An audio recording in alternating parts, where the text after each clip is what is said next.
de l'État, ils étaient si proches de lui. Il parle de ces personnes-là qui font partie de ce qu'il appelle lui-même la garde rapprochée. Ces propos sont d'ailleurs de Jean de Dieu Momo, c'est le président d'un parti politique, l'un qui fait partie donc de ces partis-là qui ont rallié la cause du candidat Biya. Il s'agit donc du président du PADEC, l'un des partis donc qui avait donc porté son choix sur Paul Biya. C'est lui qui fait donc la déclaration ce matin selon laquelle il y a certains membres qui font partie de la garde rapprochée du chef de l'État qui en voulait personnellement à sa vie. Comme Jean de Dieu Momo, le courrier en kiosque ce jeudi nous renseigne que le Grand Nord est tout en ordre de bataille, mais tout en ordre de bataille contre Paul Biya. C'est également une information grave que propose le journal Le Courrier en kiosque ce jeudi et il donne à découvrir les réelles positions des barons originaires de l'Adamawa, du Nord et de l'extrême Nord, qui sont dans les trois régions qui font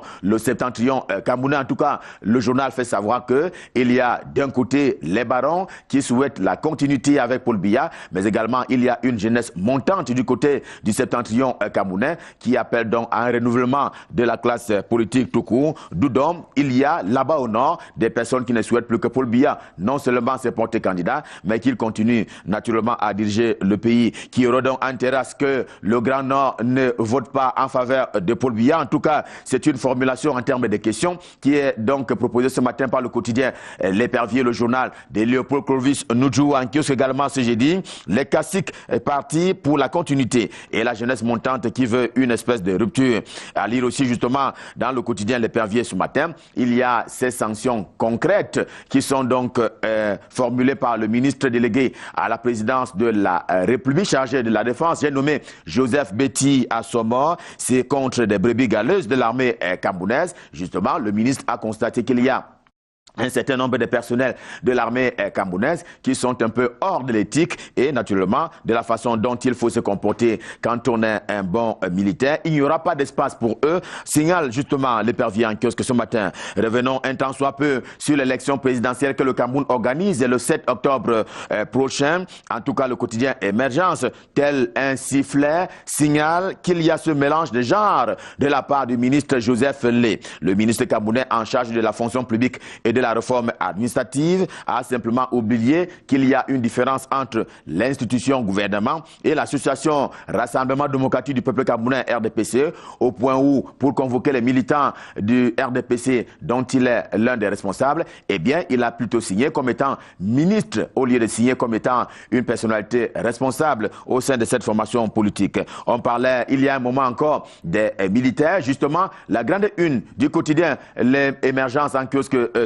jeudi nous fait savoir en grande une, vous allez le voir, qu'en l'état actuel des choses, eh bien, les militaires camerounais n'ont pas le droit, mais le droit de sortir du pays. En tout cas, ils sont interdits de sortir du territoire national, le triangle camerounais. Ceci est d'ailleurs contenu dans une note qui a été signée par Joseph Betty Assomo, le ministre camerounais délégué à la présidence de la République, chargé précisément de la défense, qui prend cette décision en prévision notamment des ralliements, quand on sait que le Cameroun est en guerre en l'état actuel des choses contre les sécessionnistes et les terroristes du côté du nord-ouest et du sud-ouest camerounais. Et on n'a pas oublié également que le Cameroun est en guerre du côté de l'extrême nord, cette fois-là contre la secte terroriste Boko Haram. On fait allusion à la crise anglophone, un peu comme en deuxième une du quotidien Mutation, le journal de Georges-Alain Boyoumo, également en kiosque ce jeudi, qui se rapporte à une proposition du cardinal Christian Toumi. En tout cas, c'est l'une des unes du journal ce matin,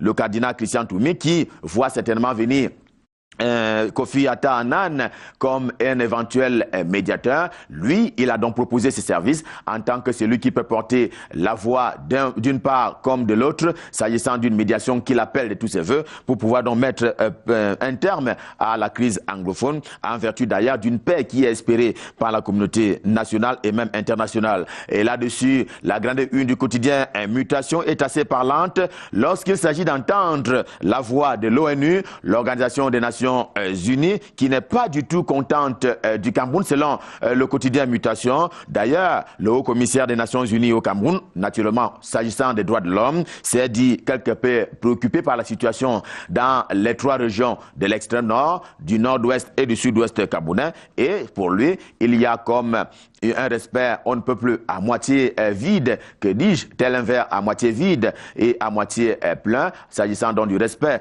des droits de l'homme sur le terrain. Et sur place, au pays de Paul Biya, le Cameroun, l'heure est au préparatif de la Coupe d'Afrique des Nations de football, édition 2019. En tout cas, le Cameroun doit abriter cette compétition au mois de juin prochain. Le financier d'Afrique, lui aussi qui a quitté un tout petit peu son lit naturel, a choisi donc de s'intéresser au football et au chantier relatif donc à la Coupe d'Afrique des Nations de football édition 2018 et il a mis un cap sur les chantiers hôteliers, le fait étant que les opérateurs de ce secteur sont en harmonie et veulent simplement harmoniser leur posture et leur façon de voir les choses, question de réserver un accueil des plus chaleureux aux visiteurs lors de la compétition avant et après la CAN de juin 2019.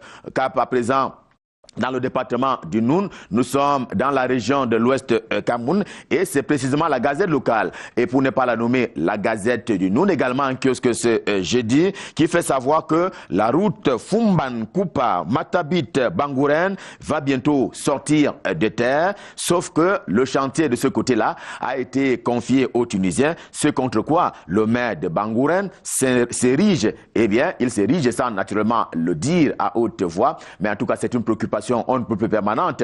On parlait tout à l'heure des marchés liés à la présidence de la République, mais également les marchés liés à la construction des infrastructures routières au Cameroun, qui sont assez souvent confiés aux étrangers. Cela ne fait pas les affaires, notamment des prestataires locaux. Et avec cette information qui sonne comme une alerte de la part des autorités municipales du côté de Bangouren, stop fin pour la revue de presse Made in Yaoundé, édition de ce jeudi. On prend rendez-vous pour demain. Quand il sera à 7 h, nous aurons toujours le cœur enflammé de joie. Question de vous servir. D'ici à là, comme d'habitude, je vous souhaite de passer d'excellents moments, toujours en compagnie des programmes de Canal International. Et en prenant rendez-vous pour demain, je repasse par Douala pour passer le pouvoir entre les mains de Patricia. C'est pour la suite et la fin de Canal Matin. C'est à vous, Patricia. C'est à vous, Douala. Ghislain Pierre-Essonneau, demain sera notre jour. On va donc renouveler ce grand plaisir, celui de vous suivre dans le cadre de la revue de presse première partie, la revue des journaux parus dans la capitale politique du pays. Un bilan qui est lourd, mine de rien, c'est ce bilan des inondations à la suite des grandes averses hier dans la ville de Douala, dans la cité économique. On en parle juste après cette deuxième partie de la revue de presse. Avec vous, monsieur Mike Tipke, bonjour, bienvenue. Bonjour à vous, Patricia. Bonjour à Ghislain Pierre-Essonneau qui vient de me précéder à Yaoundé. Surtout, bonjour à tous ceux qui nous regardent ce matin. D'accord. Il pleut encore, mais ça ne nous a pas empêché d'être là ce matin. C'est tant mieux. Nous sommes là. Parce qu'on va démarrer avec Deux Postes. Deux Postes Week-end, effectivement, qui est en kiosque ce jeudi, qui parle justement de ces journées vilement imposées par des sécessionnistes aux populations de la région du sud-ouest Cameroun. Et le maire de Boya, Patrick Ekema, qui s'oppose à ces journées vilement et qui d'ailleurs a fait sceller des banques et autres commerces qui ont osé respecter ces appels à la ville morte lancés par des sécessionnistes dans les régions anglophones du Cameroun. Et le journal de Post Weekend qui soupçonne le maire de Boya de vouloir par là racketter ces banques et autres commerçants qui ont respecté ce mot d'ordre de grève pour pouvoir ouvrir à nouveau leur commerce. Et la grande une du journal de Post Weekend qui parle de cette conférence dialogue national, ces conférences anglophones proposées par le cardinal Christian Toumi et d'autres personnalités religieuses et même morales ressortissant des régions anglophones du Cameroun, l'imam de Boya, l'imam de Bamenda et d'autres responsables de l'église presbytérienne du Cameroun qui étaient donc réunis hier à Douala pour tenter justement de trouver des solutions à cette crise. Ces personnalités religieuses qui proposent justement une conférence anglophone pour sortir de la crise actuelle au Cameroun. Et c'est l'information qui fait la une du quotidien La Nouvelle Expression qui est en kiosque aujourd'hui, une conférence anglophone convoquée pour le nord-ouest et le sud-ouest du pays. L'initiative de l'archevêque émérite de Douala, Monseigneur le cardinal Christian Toumi, qui était donc réuni hier ici à la cathédrale même de la métropole économique du Cameroun. Autour de lui, le révérend pasteur Babila Georges Fochan de l'église presbytérienne du Cameroun, l'imam Toukou Mohamed Adamou de la mosquée centrale de Bamenda et le chef imam Aladji Mohamed Aboubakar de la mosquée centrale de Boya. Le docteur Simon Mounzou a été désigné porte-parole du groupe et coordonnateur de l'organisation. C'est donc un des responsables responsables de l'église presbytérienne du Cameroun, et ensemble ces personnalités religieuses veulent trouver des solutions à la crise qui secoue les régions anglophones du Cameroun. Bientôt maintenant 2 ans, la proposition de cette conférence anglophone devant déboucher sur un dialogue national a donc été faite hier, ici même à Douala. Et au sujet de la même crise anglophone, la Nouvelle Expression a ressorti une interview du ministre de la Communication, porte-parole du gouvernement, Issa Chirouma Bakary, interview réalisée le 30 septembre 2017 alors qu'il était en visite à Douala. Le ministre de la Communication qui se ravisait sur certaines positions qui ont été prises par le gouvernement auparavant, le gouvernement qui estimait en ce moment-là qu'il n'y avait rien qui se passait dans les régions anglophones du Cameroun. Et pourtant, le 30 septembre 2017, Issa Chirouma Bakary, en reconnaissant que ces zones anglophones, ces régions anglophones étaient un tout petit peu en crise, faisait savoir que le dialogue seul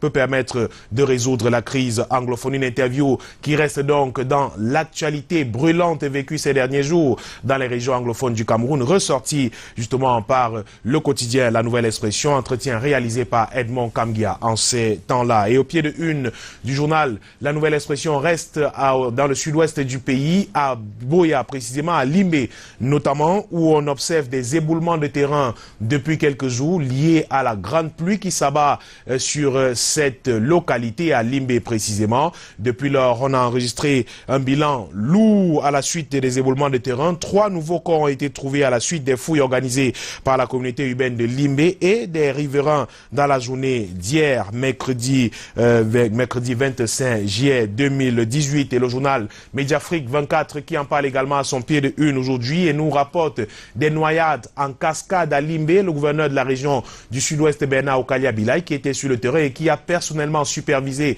les opérations de fouillère, a laissé des consignes pour que des personnes qui restent encore englouties sous la boue soient retrouvées, des personnes qui pourraient encore être en vie, et des corps ont encore été retrouvés hier. Le journal Mediafrique 24 nous dresse un bilan d'au moins 4 personnes mortes dans ces éboulements de terrain et même des noyades enregistrées dans la ville de Limbé. Et la grande une du journal se rapporte à la filière banane, les exportations en chute libre au Cameroun. Cette baisse est due à la contre-performance de la Cameroun Development Corporation, la CDC, qui le numéro 2 du marché de la banane, qui fait face à des turbulences consécutives à la crise anglophone depuis quelque temps dans la région du sud-ouest Cameroun. Il faut donc sauver absolument cette filière banane. C'est l'alerte lancée par le journal Mediafrique 24 qui est en kiosque ce jeudi.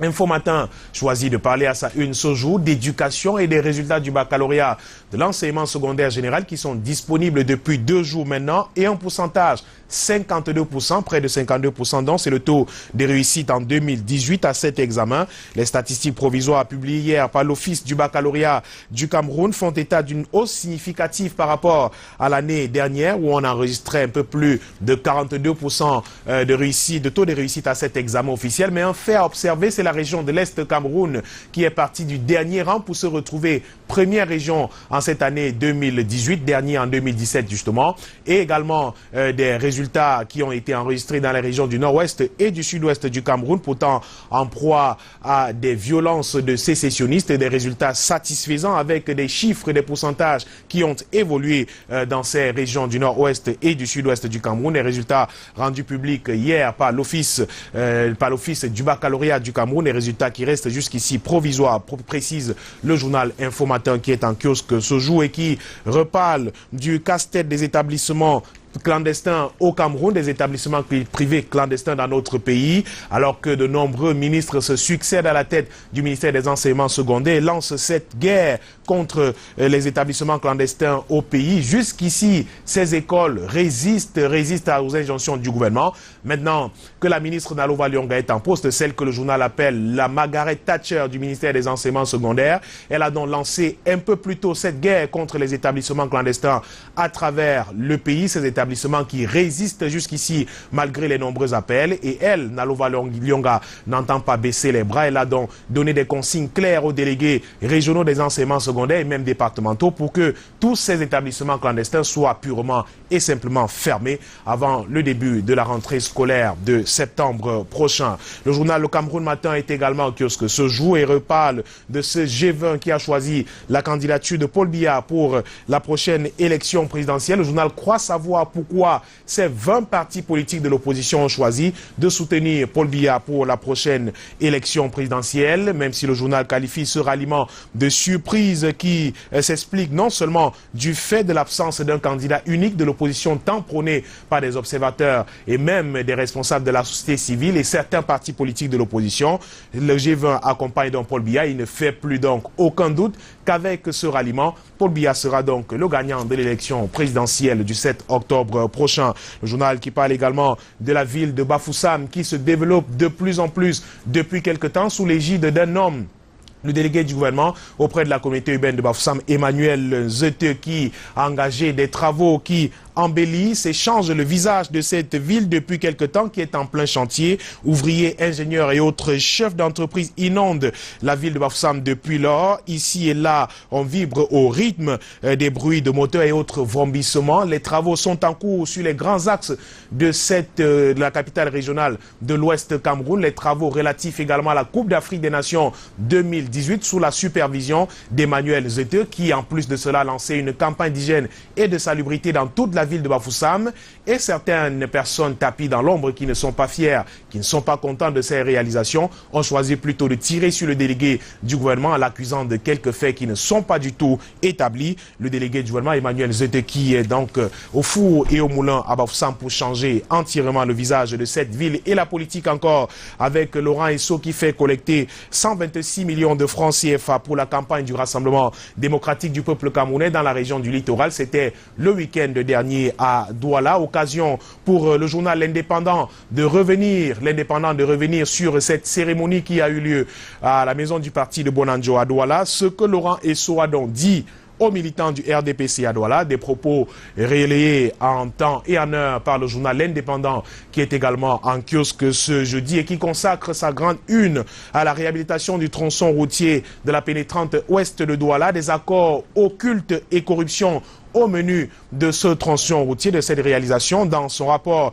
la sous-commission de passation de ce marché propose l'octroi des travaux pour sa réalisation à son favori, une société chinoise entre rétrocommission et concussion autour de ce marché de 42 milliards de francs CFA. Le ministre des marchés publics est donc vivement interpellé. Le journal parle de cette sous-commission qui est chargée de l'attribution du marché de la pénétrante ouest de Douala qui défraie jusqu'ici la chronique parce qu'accusé d'octroyer frauduleusement ce marché juteux à une société chinoise présidée par un certain Lucien Mougou. Cette sous-commission, apprend-on, a fini par remettre son rapport il y a quelques jours au ministère des marchés publics où l'on craignait déjà que l'appel d'offres international du 26 juin 2018 ne fasse l'objet de délits d'initiés. C'est donc le cas aujourd'hui de la mafia des pots de vin et lobbying observé dans le cadre de ce projet.